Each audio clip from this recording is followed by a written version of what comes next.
আপনি যদি ভাবেন ভগবান আছে, আপনি যদি মনে করেন ঈশ্বর আছে, তাহলে আপনাকে এটাও বিশ্বাস করতে হবে প্রেত আছে।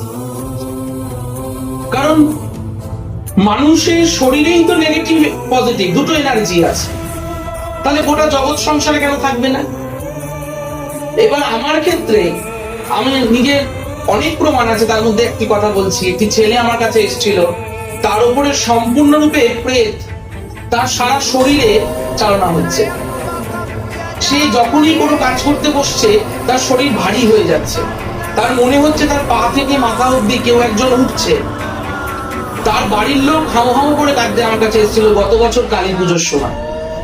মানে সে দিশাহারা হয়ে গেছিল। সেই ছেলেটি খুবই বাচ্চা, তাকে বিভিন্ন রকম ক্রিয়া প্রয়োগ করে তাকে তার এই তার ভেতর থেকে নেগেটিভ এনার্জিকে বার করে সে আজকে সুস্থ। তাই প্রেত চালানো অবশ্যই সম্ভব। কোনো মানুষ যদি বিপরীত দিকে মানুষকে ক্ষতি করতে চায়, সে অবশ্যই করতে পারে প্রেত চালিয়ে।